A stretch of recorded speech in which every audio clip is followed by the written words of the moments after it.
só vai anunciar. Amém? Feche os seus olhos por um instante. Pai, em nome de Jesus, nós oramos nessa noite.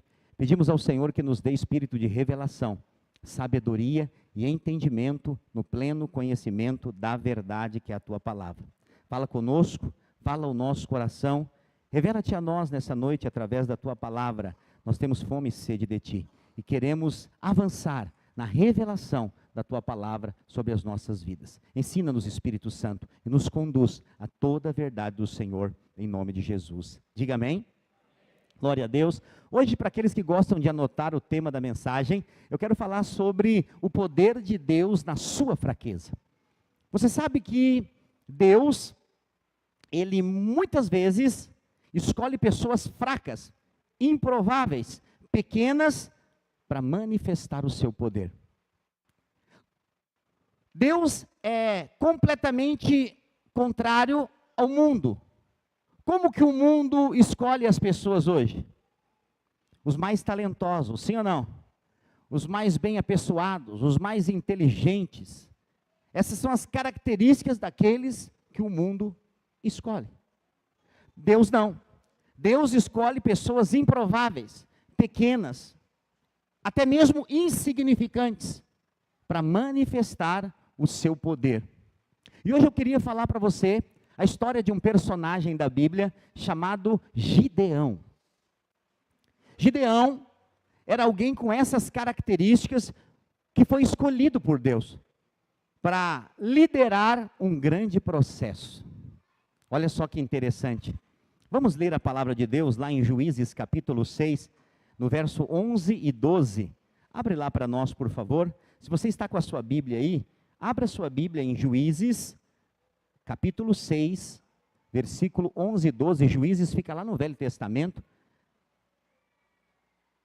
Antes do tempo dos reis, a terra era julgada por juízes. Deus levantava juízes para julgar a causa das pessoas, antes dos reis. Depois veio o tempo dos reis, os juízes ficaram para trás. E aqui em Juízes 6, no versículo 11 e 12, a palavra de Deus diz assim: então veio o anjo do Senhor. Aqui a palavra anjo, no original é angelos, ou angelos. A palavra angelos, ela é traduzida como mensageiro. Anjo é aquele que traz uma mensagem. Por isso, anjo aqui pode ser um ser angelical, ou pode ser alguém que prega a palavra. Porque a Bíblia diz em Apocalipse que escreve ao anjo da igreja. O anjo da igreja é aquele que está liderando na igreja. Então, anjo aqui pode ser alguém que prega, ou pode ser um ser celestial. Mas existe uma outra palavra anjo também, que é conhecida pelos teólogos como teofania. O que é teofania? É quando Jesus aparece no Velho Testamento. E justamente aqui, quando fala veio o anjo do Senhor, Senhor aqui é o nome de Deus. Senhor é Jeová, é o Senhor, o Deus Todo-Poderoso. E o anjo dele, aqui representado, aqui nós vemos então uma teofania, é Jesus aparecendo no Velho Testamento. Assentou-se debaixo do carvalho que está em Ofra, que pertencia a Joás, o Abiesrita. E Gideão, seu filho, estava malhando trigo no lagar para pôr a salvo dos midianitas. Então o anjo do Senhor lhe apareceu e disse: o Senhor é contigo, homem valente. Ponto. Eu gosto de ler a Bíblia entrando para dentro dela. Então, imagine a cena. Gideão, ele era pertencente à menor tribo de Israel. Gideão, ele era o menor da sua casa. E a sua família era a menor família da sua tribo. Tudo era menor. É como se ele fosse o último da fila. E para piorar as coisas, ele era alguém medroso. Porque os midianitas estavam, como que funcionava? Gideão vivia num tempo de opressão. eles faziam suas grandes plantações, e os midianitas, na hora da colheita, vinham e roubavam a colheita. Imagina a frustração de alguém que planta, e quando vai colher é roubado. Então, constantemente, os midianitas eram conhecidos por aqueles que roubam a colheita. Esse ano não tem para os midianitas entre nós vamos colher. Eles não vão roubar nossa colheita, amém? Então, essa colheita, ela se perdia, e o senso daquele povo era um senso de fracasso, de impotência. Gideão, então, estava a malhar trigo no lagar onde eles espremiam as uvas. Mas ele não estava ali porque ele era alguém dedicado ao trabalho, ele não estava ali porque ele era alguém, ele estava ali por causa de medo. A Bíblia narra que ele estava escondido, com medo dos midianitas acharem ele. E olha que interessante. No meio de um tempo de escassez em Israel, no meio de um tempo de medo, no meio de um tempo de derrota, Deus levanta o mais medroso de todos. Mas olha como Deus chama ele. Então o anjo do Senhor lhe apareceu e lhe disse, verso 12, o Senhor é contigo, homem valente. Mas pastor, ele estava com medo, ele estava escondido. Será que Deus não conhece os sentimentos da pessoa? Eu pergunto para você, Deus conhece sim ou não? Deus sabia que ele estava com medo, sim ou não? Claro que sim, mas Deus não fala o que vê, Deus fala o que Ele quer ver. Deus não fala o que você acha que você é, Deus fala o que você realmente é. E por isso que nós precisamos dar ouvidos a Deus e não ao diabo. Porque o diabo fala justamente o que você não é. Quando o diabo diz que você é um derrotado, que nada dá certo na sua vida, a palavra de Deus diz que em Cristo Jesus você é mais que vencedor, e você pode todas as coisas naquele que te fortalece. Mas o posicionamento em estar do lado da palavra e da verdade, depende de nós.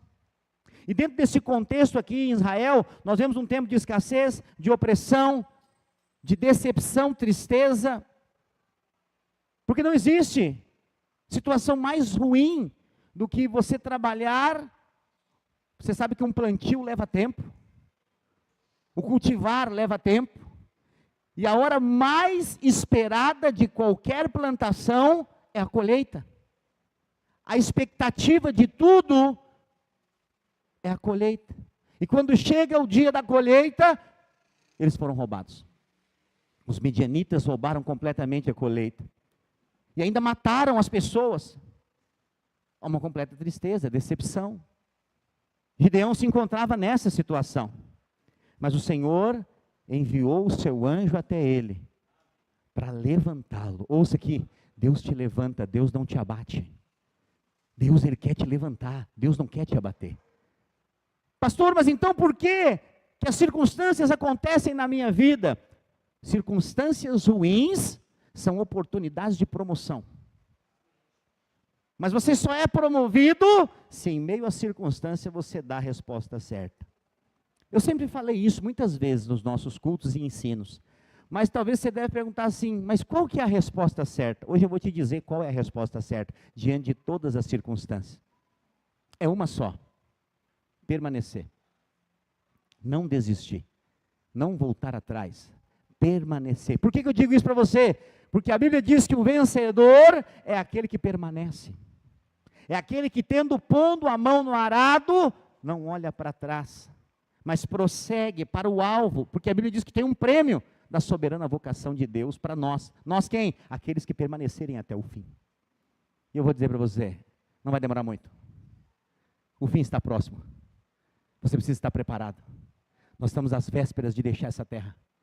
Eu não estou aqui para assustar ninguém, você deve ficar alegre com isso. Se você é crente, eu quero dizer, o nosso dia está chegando. Nosso momento tão esperado está chegando. As leves e momentâneas tribulações desse tempo presente, a Bíblia diz, não se comparam com a glória de Deus que está por vir. Eu quero dizer, nunca esteve tão perto. Mas sabe qual é a maior tristeza? Muitos crentes vão ficar. Pastor, não vai ser a maioria. A minoria vai subir na primeira chamada. Por quê? Por causa, primeiro, da fé. Quem crê está esperando Jesus voltar. E esperar Jesus voltar é saber que é viver como aqueles discípulos viveram. Não olhando para nós. Esse exemplo de Gideão é muito maravilhoso, por quê? Porque eu imagino que quando o anjo do Senhor falou assim, homem valente, ele deve ter olhado para os lados e falou, tem mais alguém aqui. Não pode ser que ele está falando comigo. Porque eu estou aqui me borrando de medo, eu estou desesperado. Eu estou com medo que alguém me descubra aqui, porque na verdade ele estava escondido. Mas quem é Deus? Deus é o Criador. E quando Ele fala, Ele cria o que não existe. E quando Ele fala homem valente, naquele momento, a valentia entrou dentro de Gideão. Quando você recebe a palavra de Deus verdadeiramente no seu coração, essa palavra transforma você de dentro para fora. Muitos crentes religiosos, eles gostam da transformação externa. Mas a transformação mais poderosa não é de roupa, é de coração. A mais poderosa é aquela que acontece de dentro para fora. No primeiro momento ninguém vê. Mas quando você abre a boca, todo mundo percebe. Esse irmão está diferente. Tem algo diferente nesse irmão. Tem alguma coisa que aconteceu com ele. Tem alguma coisa. Ele mudou. Tem alguma coisa que aconteceu com esses jovens que estão tudo na primeira fileira me vendo aqui. Aconteceu alguma coisa com eles. Sério. Eu fiquei feliz demais. Que eu sempre vejo os cantos cheios, esse meio vazio, eles estão tudo aqui. Aleluia. Por que eu estou dizendo? Algo aconteceu. Quando acontece uma mudança, existem reflexos, sinais. Mas mudança interior. Primeiro é interno, depois produz uma mudança externa. Então Deus fala com Gideão, e o que acontece? Ele vê que Deus vê ele de um jeito diferente. Mas lembre-se, ele ainda estava escondido. No verso 12, em outra versão, ele fala, o Senhor é contigo, homem valente. Quando ele fala, o Senhor é contigo, ele quebra o paradigma que Gideão estava sentindo de estar sozinho. Qual que é o pior problema hoje? Muitas pessoas se acham sozinhas, não é? Esses dias alguém postou na internet, há muitos anos atrás. Todo mundo fala, conta comigo. Mas quando eu preciso, ninguém me ajuda. Eu conheço a pessoa, falei, já foi ajudado. O que mais existe é gente ingrata nesse planeta, sabia? Mas a ingratidão é uma praga que acomete o ser humano e os cristãos também. Mas você tem que cuidar o que você fala. Porque o que você fala gera algo no mundo espiritual. Eu ensino aqui muitas coisas, e uma delas é cuidado o que você fala. A sua palavra tem poder.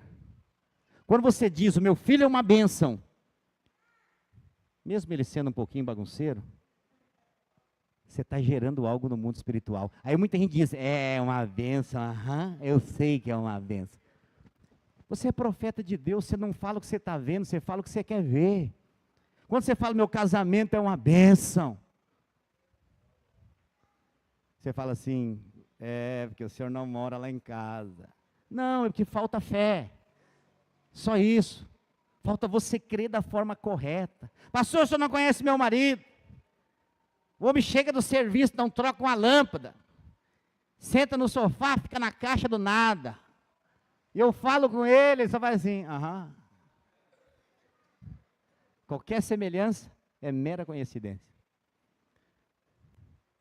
Não, pastor, o meu não é assim. O meu chega do serviço, já arruma as coisas, já vai.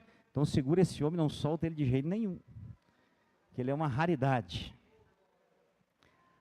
Mas você vai ter aquilo que você fala.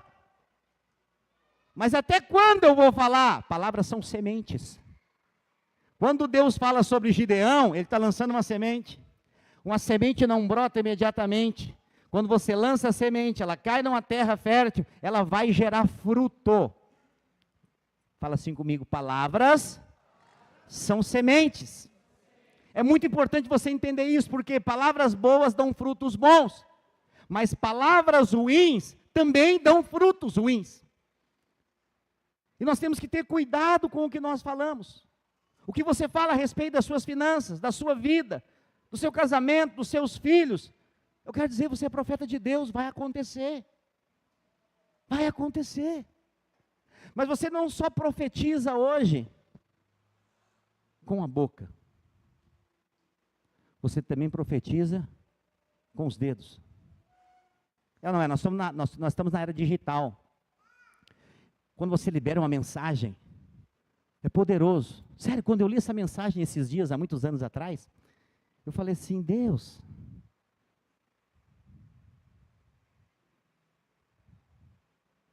deixa para lá. Mas nós precisamos entender que, para nós cristãos, quando você expõe as suas lutas na internet, você está dando palco para o diabo rir da sua cara. Você já percebeu como é difícil alguém dizer assim, ó, postar uma foto, esse aqui é o meu carro novo que Deus me deu. Mas quando alguém bate o carro, vai lá para a internet. Bateu o meu carro. Nós somos mensageiros das boas novas. E já vou te avisando, se você está achando que eu estou falando isso aqui especificamente para alguém, eu quero dizer que eu estou. Porque afinal de contas, eu estou ensinando para todo mundo, é ou não é? Inclusive para mim. Eu não me coloco fora dessa embarcação, nós estamos juntos nessa. Porque a palavra é uma espada ou é uma faca? É uma espada de dois gumes, ela corta para lá, mas ela corta para o lado do pregador também. Enquanto eu ensino, eu aprendo. Enquanto eu ensino, eu aprendo. É tolice e orgulho achar que eu só ensino e não aprendo nada. Não, pelo contrário. Às vezes eu sou o que mais aprende. Porque como eu estou à frente, eu preciso aprender mais para ensinar mais. Então nós aprendemos em todas as situações. E nós precisamos compartilhar dessa verdade para crescer.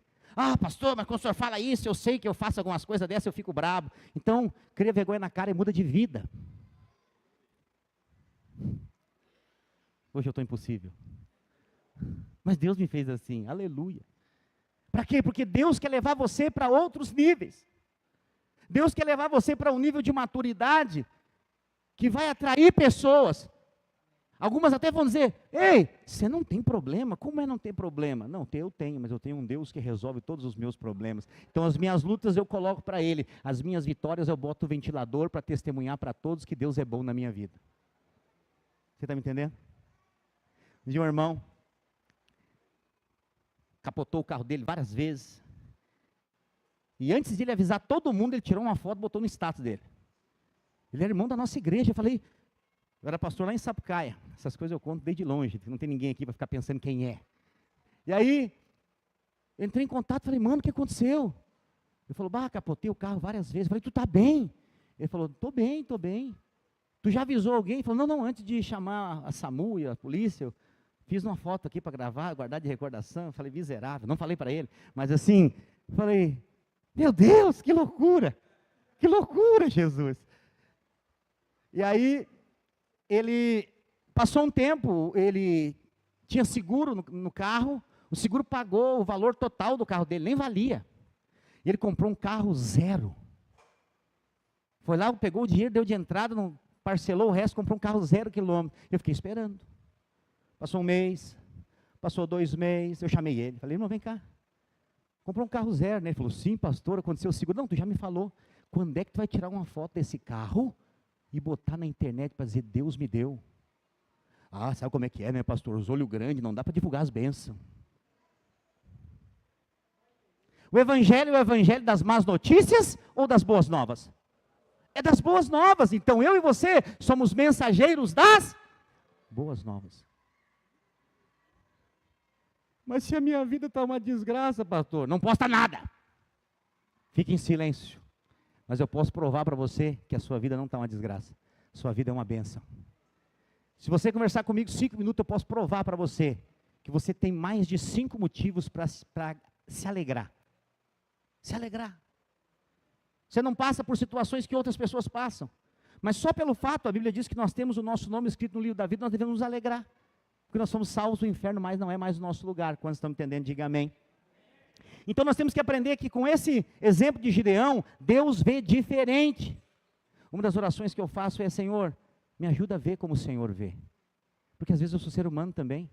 E a tendência é nós olharmos com os olhos naturais as coisas. Uma luta, uma dificuldade, um empecilho, uma coisa que não dá certo, um projeto que dá errado, um plano que não vai. Mas quem disse que todos os projetos que nós temos, às vezes é da vontade de Deus para aquele momento? Talvez não seja. O projeto de Gideão era só se esconder. Mas sabe o que a Bíblia diz? Os planos de Deus são maiores do que os meus. Deus tinha planos maiores para Gideão. Gideão estava escondido. Deus, ele não vê como os homens vê. Deus, ele fala de acordo com o que ele vê. Ele chama as coisas que não são como se já fossem. Quando eu digo para você, diga que o seu filho é uma bênção, mesmo que às vezes ele te dá um pouquinho de dor de cabeça, ele vai se tornar. Diga que o seu casamento é uma bênção, mesmo que talvez você esteja em conflito conjugal. Mesmo que o seu casamento esteja por um fio, declare o que você quer ver, não o que você está vendo. E sabe o que vai acontecer? Vai virar o jogo, vai mudar a circunstância. Você olha para a sua vida financeira e você fala, está que nem o time do Inter, está tudo no vermelho. Mas daí você decreta, vou virar gremista, vai ser tudo azul as minhas contas. Eu não estou falando de futebol, amém? Ainda que o Grêmio é o melhor. Mas eu estou falando por campeonato ganho, só isso. Contestação, só falo com base. Base bíblica, base futebolística. Alguns colados estão assim, eu não posso falar nada. Agora é a nossa vez. Daqui a pouco é a vez de vocês, a gente tem que ficar quieto. Então é importante você saber, a base clara não é o que você está passando de dificuldade. É o que você quer trazer à existência para mudar essa realidade. Sabe como é que você muda? Falando. Falando. Em Juízes 6,13, no versículo da sequência, nós lemos o 11 e o 12. O 13, ele diz assim, a resposta de Gideão. Respondeu-lhe Gideão, ai Senhor meu. Primeiro, ele reconhece o Senhor. Aqui ele já começou bem. Ai Senhor meu, se o Senhor é conosco, por que nos sobreveio tudo isso? E que é feito de todas as tuas maravilhas que nossos pais nos contaram, dizendo, não nos fez o Senhor subir do Egito, porém agora o Senhor nos desamparou e nos entregou nas mãos dos midianitas. Olha o que Gideão está fazendo aqui, ele está contestando o Senhor. Se o Senhor, porque Deus, qual foi o final da conversa de Deus com ele? O Senhor é contigo, homem valente. Se eu ouço uma voz falando comigo dessa forma, eu já digo, amém, eu creio, Senhor, eu recebo, aleluia, já desmaio. Gideão contestou. Se o Senhor é conosco mesmo, por que está acontecendo tudo isso? Os nossos antepassados foram libertos do Egito, e nós aqui agora estamos passando raiva. Não é assim que às vezes nós somos tentados a fazer? Onde estão as tuas promessas? Por que está acontecendo isso? E aí tem gente que fala assim, você não pode falar com Deus assim, cadê a reverência? Você pode sim. Deus é seu Pai. Você pode falar com Deus. Deus conhece as nossas debilidades, as nossas fraquezas e as nossas limitações. Às vezes você vai, num ato de desespero, você vai dizer, Senhor, o Senhor prometeu, por que não está acontecendo? E Deus vai te responder. Mas às vezes Ele não vai te responder como você quer que Ele responda. Porque Gideão, preste atenção, Gideão queria que alguém fizesse por ele. Deus diz assim, ó, eu vou te levantar para você fazer.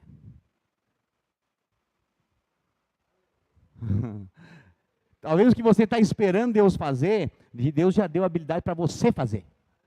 Sai dessa cadeira e pisa nas águas que o mar vai se abrir. Sai do marasmo.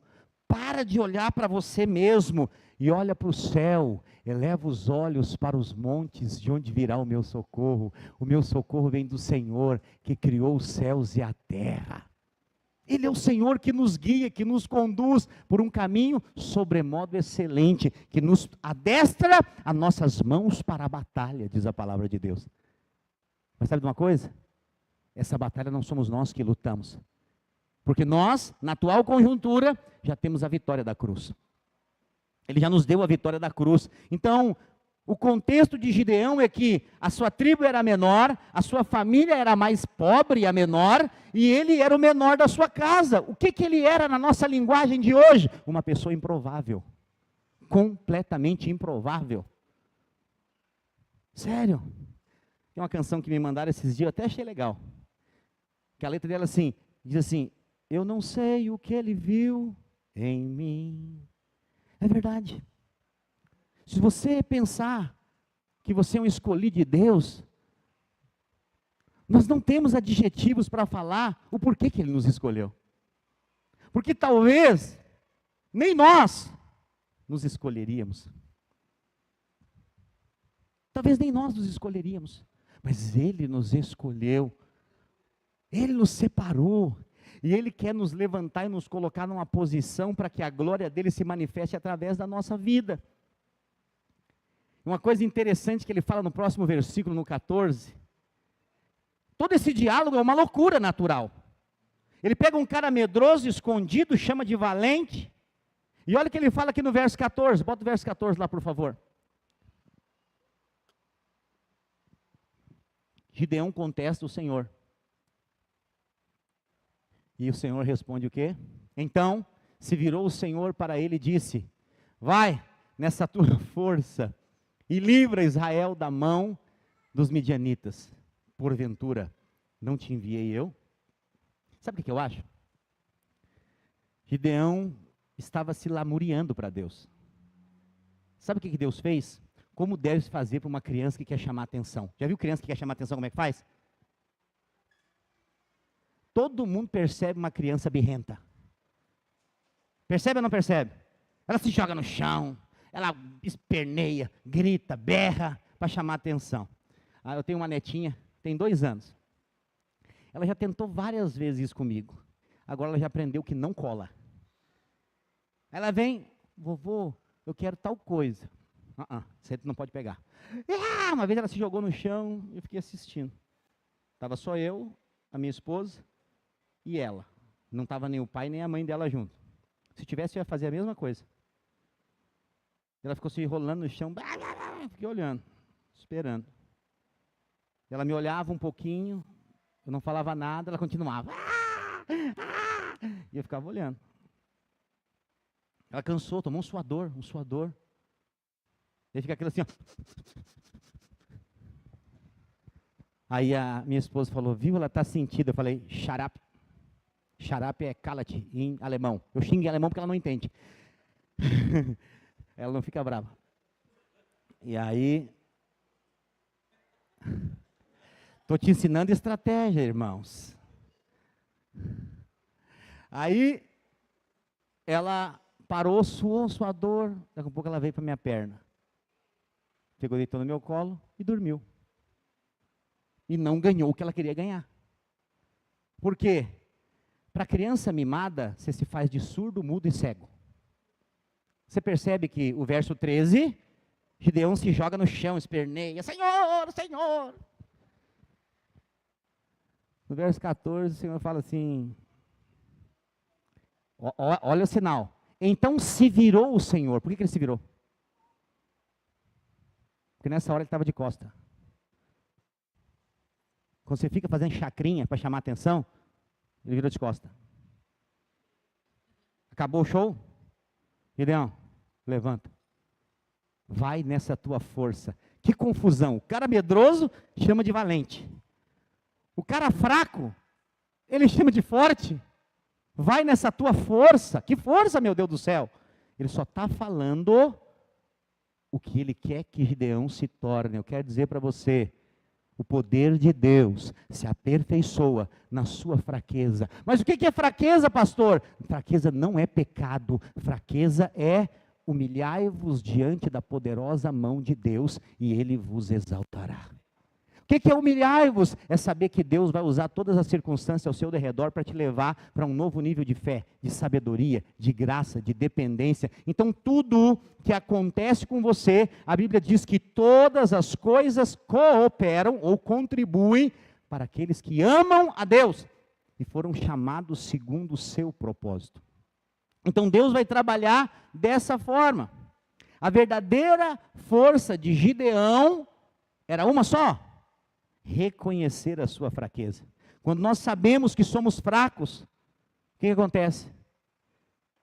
Nós dependemos completamente de Deus. Por favor, não fique bravo comigo. Mas quando você diz assim, ó, eu não posso servir a Deus agora. Eu tenho algumas coisas para resolver ainda. Isso é força. Isso é força. Mas quando você fala assim, ó, eu não sei o que vai ser, mas eis-me aqui, me usa. Você vai passar por uns frios na barriga. Primeira vez que eu fui pregar no encontro, minha esposa ria. Eu tinha uma câmerazinha digital, daquelas, tinha uma propaganda chamada Compacta Print. E era uma câmerazinha que abria um visorzinho assim, eu botava em cima da minha geladeira. E a minha casa era uma casa de 2 cômodos. Era um só. Mas a gente vai melhorando de vida e a casa vai crescendo. A minha casa, no caso, não cresceu. Eu só botei uma cortina e multipliquei. Daí eu fiz a sala, a cozinha e o quarto. Depois veio as crianças, eu só virei o roupeiro e virou 2 quartos. E eu colocava assim, aí nas cortinas, parecia a cortina da Porta da Esperança. Botava na geladeira a câmera, deixava filmando e eu entrava e falava, a paz do Senhor, irmãos, e eu pregava como se estivesse no encontro com Deus. E aí eu tinha uma folha que eu ia ler o que eu ia pregar, e eu gravava para depois ouvir, para ver o que eu errei. Primeira vez eu estava tão nervoso de gravar para mim mesmo, que eu nem apertei o botão de gravar. Eu fiquei 10 minutos falando, lendo, e quando eu fui ver a gravação, não tinha apertado o negócio para gravar. Vamos de novo. E eu descobri que não podia ser com papel, porque todo mundo ia perceber, porque... O que é isso, pastor? É dependência. Você acha que dependência é você achar que já sabe tudo, que pode tudo. Não, isso é força. Dependência é mesmo você sabendo que não pode e que não consegue, se Deus me chamou, Ele vai me capacitar. E eu quero dizer para você hoje, como profeta de Deus, Deus não te chamou para ser um domingueiro de igreja. Deus te chamou para cuidar de gente. Deus nos chamou para cuidar de outra pessoa. Mas qual que é o problema? A gente fala assim, quem sou eu, né, pastor? Cheio de defeitos e falhas. Eu não tenho muita coisa para ensinar. Primeiro eu tenho que resolver os meus problemas para depois resolver o problema dos outros. Mas quem disse que é você que resolve? Esse é o problema da mentalidade errada. É Deus quem resolve os problemas. Nós só levamos as pessoas até Deus. Nós não somos mentores de ninguém. Jesus é o mentor. Nós levamos as pessoas, nosso discipulado é cristocêntrico. A consolidação é levar as pessoas a entender que ela é filho amado de quem? De Deus. É mostrar que o Senhor é aquele que lidera o processo através da sua vida. E nós vemos aqui Gideão, de encontro com essa força de Deus, referente à sua fraqueza. Você acha que parou por aí? Não! Gideão não se deu por vencido. No capítulo 7, no verso 13, abre lá. Então, verso 13, capítulo 7.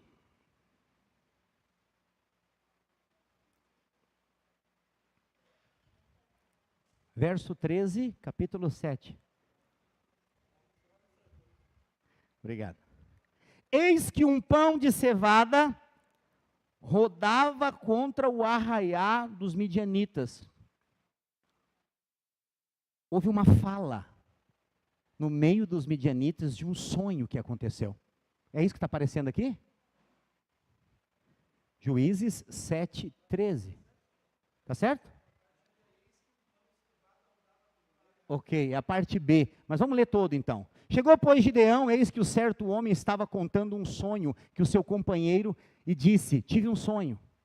Eis que um pão de cevada rodava contra o arraial dos midianitas, e deu de encontro à tenda do comandante, de maneira que este caiu e se virou de cima para baixo, e ficou assim estendido. A batalha nem começou. E um sonho já foi liberado. Existem sonhos que Deus dá. Não caia na asneira de achar que todo sonho é de Deus. E nem tente achar que eu sou interpretador de sonho, que todo mundo vem, pastor, vou contar um sonho para o senhor que eu tive. Bababá, bababá, bababá, bababá. Amém. O senhor tem alguma interpretação? Não. Porque às vezes não tem. Nem todo sonho é de Deus. Tem sonho que é do diabo. Mas aqui Deus dá um sonho, porque Deus dá sonho. Amém? Mas quando Deus dá um sonho, Ele vai trazer interpretação para você também, se você esperar um pouquinho. Se você esperar um pouquinho, o sonho de Deus, Deus vai trazer clareza sobre o sonho para você. Deus dá revelação de sonho para as pessoas? Também dá. Mas para evitar você de ficar correndo atrás de interpretador de sonho e arrumar um baita de um problema para você, é melhor você buscar de Deus a resposta. Amém? E se caso acontecer de alguém revelar e se sentir paz no seu coração, amém. Mas cuidado, muito cuidado. Então nós vemos aqui que o sonho era com o quê? Um pão de cevada. Pão de cevada era o pão que era partido para entregar para os pobres naquela época. Esse pão era partido e entregue para os pobres. Mas a Bíblia diz, no Novo Testamento, que Jesus é o pão vivo que desceu do céu. Só que o sonho fala que esse pão vem sobre o arraial dos filisteus, justamente sobre a tenda do comandante, e vira, destrói completamente a tenda. O que isso está falando? É Deus trazendo clareza para Gideão, dizendo, não vai ser você que vai lutar a batalha, mas o pão vivo do céu vai te dar vitória sobre esse exército. Então Deus sempre vai trazer, esse pão aponta para Jesus. Mas o que é isso para nós hoje, pastor? Você está diante de uma batalha? O pão vai vencer por você. Coloca o pão na frente. Coloca Jesus diante da sua batalha. Eu sei que é difícil, né? Normalmente nós queremos fazer. Não, eu vou fazer agora, eu vou fazer. Aí você arruma tanta complicação que não precisava. Tanto desgaste. Entrega para Ele. E o pão vai vencer e vai te dar a vitória. Quando estão entendendo, diga amém. Quando o pão está na frente, seus inimigos caem. Nenhum inimigo consegue ficar de pé diante daquele pão que foi partido na cruz. Ele é a sua força. É, pastor, mas são mais os que são contra mim dos que são os que são por mim. E quem disse que a minoria é ruim? E quem diz que estar na maioria é o melhor? O exemplo de Gideão é clássico. Quando o Senhor manda ele escolher homens, e ele chama para formar o exército, depois de um monte de tentativa, de ter a certeza que Deus ia proteger ele tentou de tudo. Gideão reuniu 32 mil homens. Esse era o exército de Gideão. Deus olhou e falou assim, é muita gente. Faz o seguinte, Gideão. Quem tiver com medo aí, manda embora para casa. Eu fiquei pensando assim, Gideão falou, então tchau. Por que Gideão não foi embora quando o Senhor falou isso? Ao ler essa palavra e meditar, eu me fiz essa pergunta. Porque o Senhor fala para ele, todos aqueles que tiverem com medo e forem tímidos, manda voltar para casa. Tinha 32 mil, 22 mil foram embora. Ficou só 10. Mas Gideão ficou. Espera aí, mas Gideão estava com medo.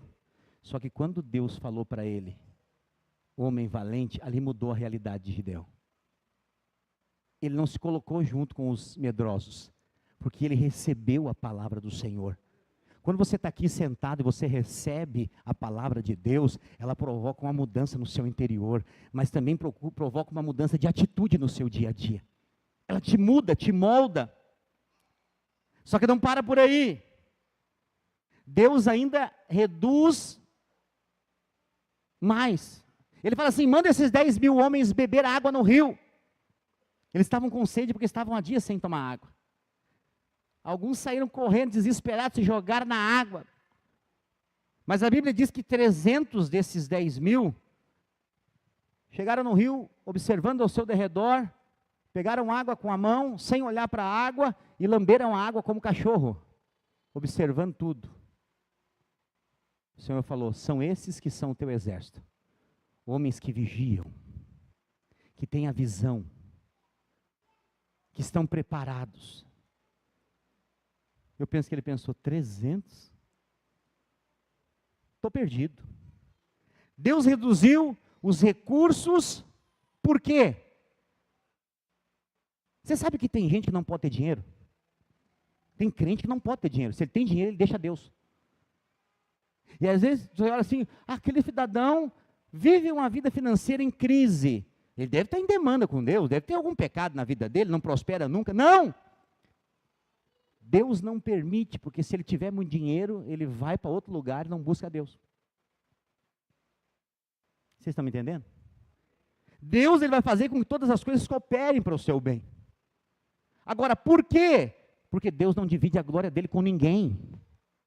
Se Gideão fosse com os 32.000, a glória seria para quem? Para esse grande exército. Assim fica fácil, Gideão. Mas com 300 somente, eles venceram todas as batalhas. Não perderam nenhuma. Isso aqui é mais interessante? Nenhum deles carregava uma arma. Pastor, mas que loucura é essa? Gideão, no verso 6, Juízes 6, no versículo 36 ao 40, ele faz um teste com Deus. Olha o que ele está dizendo ainda, vamos até o 40. Disse Gideão a Deus, ele está preparando para ir para a batalha.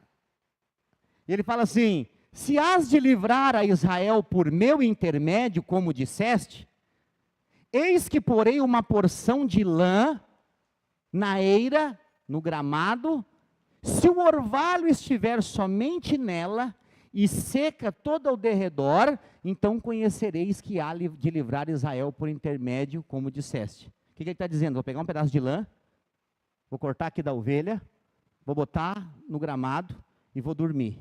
Amanhã de manhã, quando eu acordar, se tiver molhada a lã e seco em tudo ao derredor, é sinal que o Senhor vai nos dar a vitória mesmo. Continua.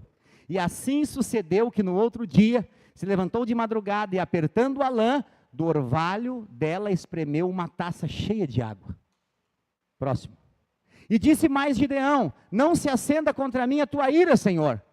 Se ainda falar só mais uma vez, rogo-te que mais uma vez faça eu prova com a lã, que só a lã esteja seca agora, e a terra toda ao derredor molhada do orvalho. Rapaz, se eu sou Deus nessa hora, eu mando um raio na cabeça desse homem. Está me tirando para bobo, rapaz? Já provei para ti um monte de coisa, ainda bem que eu não sou Deus. Pois Deus, o que acontece no 40? E Deus assim o fez naquela noite, pois só a lã estava seca, e sobre a terra ao redor havia orvalho. Primeiro exemplo, você entende o Velho Testamento através do Novo, amém? O que foi colocado para trazer esse testificar? Lã. Lã de quê? De carneiro, de ovelha? Quem é o carneiro? Quem é o cordeiro? Jesus é essa lã. Só que no primeiro momento, essa lã está encharcada. Mas toda a terra está seca. Jesus, ele veio trazer vida. Ele é a água viva que desceu do céu.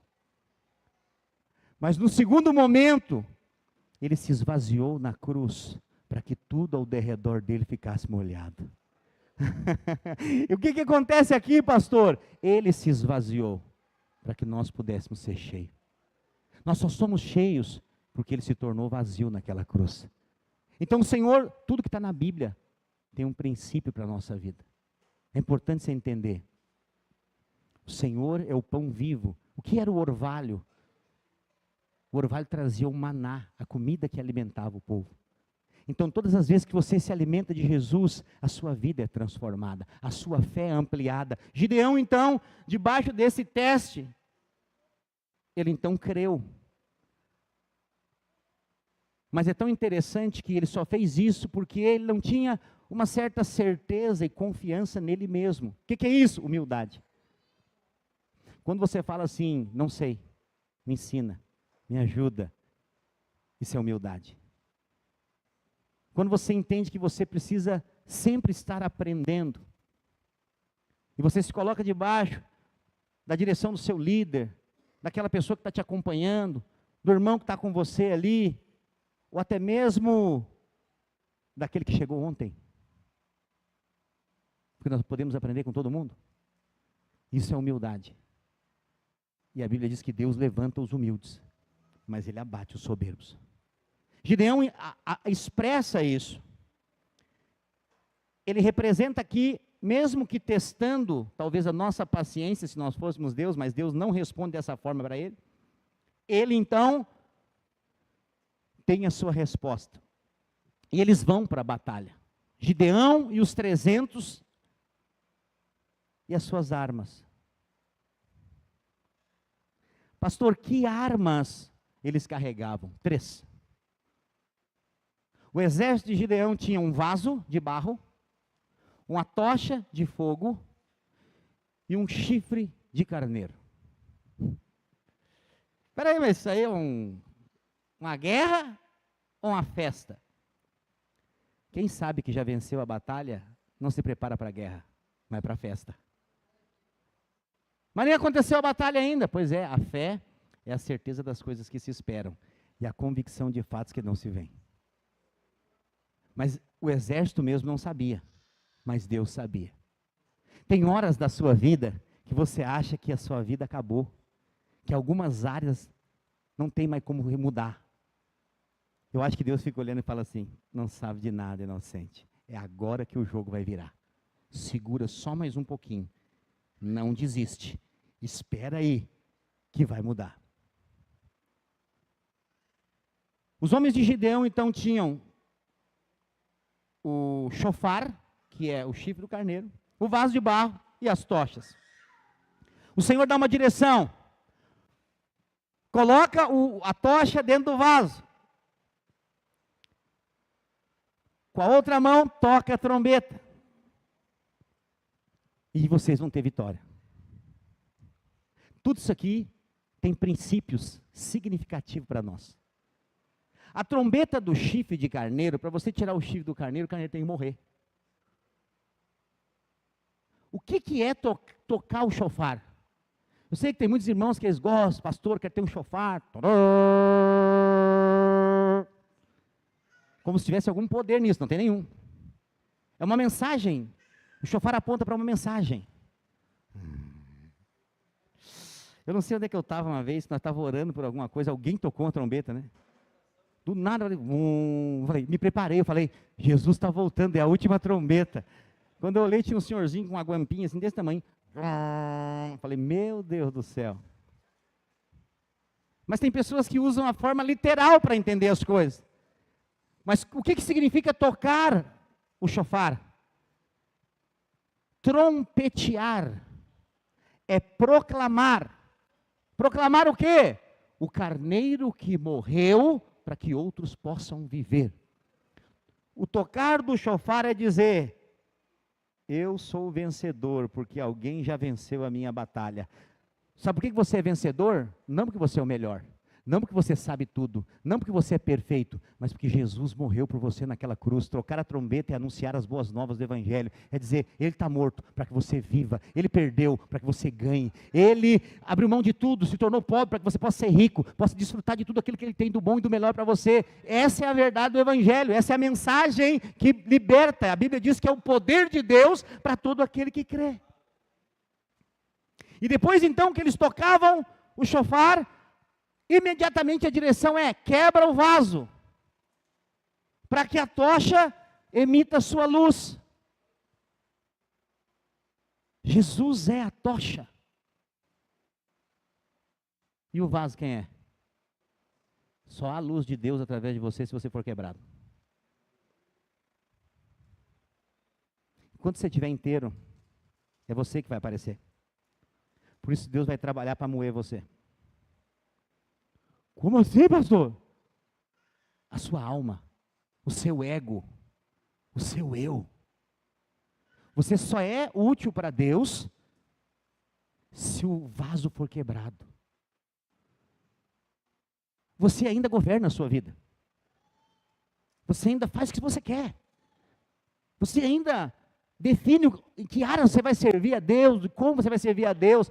Mas quando você é quebrado, você só fala: eis-me aqui, Senhor. É para isso aqui? Amém. O que eu faço? O que o Senhor quer de mim? Você está me entendendo? Eu sei que é difícil, mas essa é a verdade de Deus para nós. Quanto mais nós entendermos que nós precisamos ser um vaso útil na mão de Deus, esse vaso só é útil se ele for quebrado. Só há aroma de bom perfume se o vidro do perfume for quebrado. E se você for um vaso quebrado, todo mundo vai sentir o perfume de Cristo através de você. Todo mundo vai ver a luz. Eu quero ser pastor, vaso quebrado. Eu quero ser pastor de uma igreja que é vaso quebrado. Todo mundo vai seguir a luz. E os inimigos vão fazer o quê? Vão correr. Porque foi isso que aconteceu. Os midianitas saíram correndo, desesperados. Ninguém lutou com ninguém. Eles mesmos se mataram entre si. E a vitória foi dada para Gideão e os 300. Quando o vaso se quebra, a luz aparece. O poder de Deus se manifesta no seu quebrantamento. Por isso, homens de Deus de verdade vão passar por muitas pressões, por muitas tribulações. Por isso que o Senhor Jesus disse: as leves e momentâneas é passageiras, tribulações desse tempo presente, não se comparam com a glória que está por vir. Quero dizer para você, essa tribulação que você tem passado é momentânea. Alegre-se, alegre-se. Fale não dos problemas, fale das bênçãos. Aprenda a contar as bênçãos. Aprenda a contar. Eu fico feliz demais quando as pessoas vêm e falam: pastor, esse dia o João veio e falou: pastor, ganhei minha carteira de motorista de presente, vou tirar minha carteira e vou ter minha moto. Falei: glória a Deus, ordem correta, carteira e moto, ordem correta. Fico feliz, amém, João, Deus vai te dar, pede o melhor para Deus, que Deus vai te dar. Ontem na vigília os irmãos usaram o exemplo dele aqui, eu fiquei muito comovido, sério. De noite eu fui para casa, estava na minha cabeça esse negócio. Eu falei: meu Deus do céu, faz isso acontecer na nossa igreja de forma generalizada, Senhor.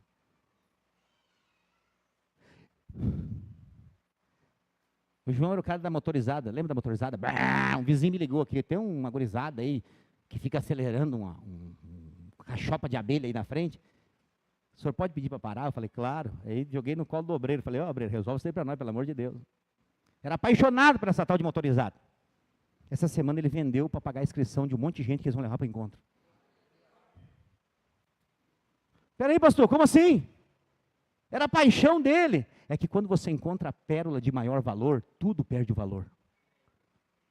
Quando você encontra o que vale a pena de verdade, tudo perde o valor. Tudo perde. Eu quero dizer, quando você descobre que você foi chamado para salvar pessoas, você não mede esforços para isso. Você enfrenta humilhação, calúnia, difamação. Você enfrenta tudo. Eu só estou aqui nessa cidade, sabe por quê? Por causa de uma palavra de Deus. Só por causa disso. Já tentaram me arrebentar, até me matar nessa cidade, já tentaram. Sabe por que não conseguiram? Porque quem tem promessa não morre. Não morre. Deus é Deus de promessa. E nós vamos edificar uma igreja de vencedores nessa cidade. Vai ser poderoso. Nós vamos chegar no céu e nós vamos ouvir aquela voz dizendo: servo bom e fiel, foste fiel no pouco, sobre o muito te colocarei. Quando você entende isso, então você não vai na sua força, Você vai na força de Deus. A força de Deus é a dependência do poder que se aperfeiçoa na fraqueza. E para concluir, queria que você ficasse de pé no seu lugar. Sabe quando o poder de Deus se manifesta na sua vida? É no quebrantamento. Ouça, não tem poder de Deus no meio dos crentes se o vaso não for quebrado. Por quê? Porque você tem muita ciência de si mesmo, você vai se restringir. O que é se restringir? Eu não vou orar muito alto aqui, eu não vou chorar, eu não vou cair, não vai ter poder de Deus na sua vida se você for assim. Eu não estou dizendo que cair, chorar, seja sinal de poder de Deus. Pode ser e pode não ser. Mas eu estou dizendo da liberdade para o Espírito agir através de você. Só vasos quebrados dão liberdade. Porque é o seguinte, você não fica pensando o que as pessoas vão pensar de você. Sabe o que eu fico pensando, o que as pessoas vão pensar de mim? Já perdi esse orgulho há muito tempo. Se você soubesse que falam de mim aí fora, meu Deus do céu. Mas sabe para quem que eu olho? O autor e consumador da minha fé. Ele sabe quem eu sou e mesmo assim me aceitou. Ele sabe quem eu sou e mesmo assim ele me levantou. Eu não fui levantado por homens. Deus me chamou. Eu quero dizer, Deus também chamou você. Se você está aqui hoje, Deus chamou você para fazer parte dessa obra, para nós edificarmos uma igreja juntos. Você não deve direcionar a sua vida pelo que as pessoas pensam de você. Esses dias eu postei algo bem legal que eu li sobre Charlie Chaplin. Charlie Chaplin foi um cara que fez sucesso sem falar uma palavra. Ele era o cara das mímicas. O novo Charlie Chaplin é o Mr. Bean. O Mr. Bean é o cara que faz sucesso sem falar nenhuma palavra. E Charlie Chaplin participou de um concurso de sósias dele. Mas ninguém sabia que ele estava no concurso. O verdadeiro estava participando de um curso de sósias. Ele ficou em terceiro lugar. Terceiro lugar, o verdadeiro ficou em terceiro lugar. Sabe o que isso nos remete? Que se depender da opinião dos outros, você não serve para ser nem você mesmo. Então, pastor, o que eu faço com a opinião dos outros? Sacode os ombros e continua. Porque a opinião das pessoas não vão levar você a lugar nenhum, mas a opinião de Deus vai levar você a uma vida de vitória, vai levar você ao propósito, vai levar você a ser quem você realmente é no mundo espiritual. Eu quero dizer para você hoje, você é muito mais do que você imagina ao seu respeito. Quando Deus vê você, Ele não vê as suas limitações, Ele não vê os seus problemas, Ele vê você numa outra escala de visão. Ele olha você com os olhos de fé, e Ele diz, você é alguém que foi escolhido para algo muito maior. Ainda que você seja pequeno, Ele é grande. Ainda que você não pode, Ele pode. Ainda que você olhe para as suas batalhas e você vê gigantes terríveis, com uma pequena pedrinha, Ele te faz derrubar esse gigante. Pastor, mas lá na minha casa só eu que sou crente, é tanta luta. Ainda que você esteja na minoria, você vai vencer, todos vão se converter. Ao longo desses 20 anos que eu sirvo a Deus, eu vi toda a minha família se dobrar diante de Jesus. Eles me perseguiam, falavam mal de mim, caçoavam de mim, riam da minha cara, porque eu virei crente, eu não bebia mais. Hoje eu sou pastor da minha família, eu estava lá meio-dia falando com meu irmão, o obreiro Jonas estava lá. Uma nuvem da glória de Deus chegou na mesa. Não era um culto, não era uma vigília, não era um encontro. Era estar no lugar certo, na hora certa. Eu não estaria lá hoje. Ontem à noite eu saí daqui, minha esposa é testemunha, eu falei, eu tenho que ir na minha mãe amanhã. Ela falou, por quê? Eu falei, não sei. Manda uma mensagem para ela. Porque para almoçar na casa da minha mãe tem que mandar uma mensagem 7 dias antes. Porque ela tem toque, ela tem que arrumar a casa, arrumar as coisas, preparar o arroz, fazer tudo antes. Eu não vou na casa da minha mãe sem avisar antes. Mas eu saí da vigília com isso no meu coração. Ela mandou uma mensagem, minha mãe viu hoje na primeira hora da manhã, falou, vem, estou esperando vocês. Eu falei, isso aqui é sinal de Deus. Eu fui. Mas não era com ela. Era com meu irmão. Depois, ele é um bom assador, assou a carne para nós. Depois ele sentou na minha frente, ficou me olhando. Eu falei, tu sabe que tu tenta buscar preencher esse vazio que está no teu coração em tudo que é lugar. Mas tem uma insatisfação dentro de ti, né? O pescoço dele parecia um angulista. Para não chorar, sabe? Puxando as lágrimas para dentro, porque ele é durão. Sabe aqueles gauchão, machão, não chora. E eu continuei falando. Mas ele não conseguiu segurar, corria as lágrimas. Eu olhei para a esposa dele com os olhos cheios de lágrimas. E hoje Deus começou algo que vai mudar a história dele. Deus falou comigo hoje lá. Nós vamos começar uma célula da essência do evangelho na casa da minha mãe. Eu falei para ele hoje, ó. Eu estou indo embora. Eu deixei uma palavra aqui no teu coração. A hora que tu disser assim, ó, eu quero. Eu começo uma reunião da igreja aqui. Eu venho uma vez por semana fazer ela. Ele falou, tá bom, eu vou te avisar. Eu falei, eu espero. Hoje, a essência do evangelho nasceu em Sapucaia do Sul. Pastor, já começou alguma coisa? Sim, a fé é a certeza das coisas que se esperam. Só que o que você não sabe é que na semana passada, ela nasceu também em Nova Santa Rita. O obreiro me liberou uma palavra aqui, de uma célula que ele vai começar lá. Eu criei e estou orando por ela. Nós estamos nesse ano direcionando o obreiro e uma equipe de irmãos que vão plantar igrejas. Nós vamos trabalhar para isso. Nós só falamos, o Senhor já começou a abrir as portas. Você vai ver isso acontecer. Até o final desse ano nós vamos testemunhar isso. Você crê? Eu falei de 2 cidades, mas Deus vai abrir muitas outras. Parece que alguns dos nossos irmãos aqui vai comprar uma casa em Esteio. Onde tiver uma vida querendo ser salva, nós vamos entrar com a igreja. Então se prepara, obreiro, que é tempo de viajar. Primeiro da Grande Porto Alegre, depois nós vamos expandir. Por quê? Pastor, mas nós somos uma igreja tão pequena, já vamos plantar a igreja? Deus usa os pequenos. Deus usa os fracos e os limitados. Sei, ele diz assim, sei que tem poucas forças, mas tem uma porta aberta diante de vocês que ninguém pode fechar. Eu queria orar com você sobre isso hoje. Eu não vou fazer um apelo para você vir aqui na frente, mas eu quero encerrar esse culto orando para você entender, para que Deus abra a sua visão de quem você é no mundo espiritual. Sabia? Se você tiver uma experiência hoje, quem você é no mundo espiritual, acabou. Uma chave vai virar dentro de você, ninguém te segura mais. Esses desânimos que vêm de vez em quando, para você retroceder, eles até vão vir, mas eles não vão ter força para te fazer parar, para te fazer desanimar. E aí o que acontece? É como uma engrenagem que recebe óleo, que está sempre mergulhada no óleo. Quando falta óleo, dá problema. Mas se tem um óleo bom, e o óleo é renovado, troca o óleo,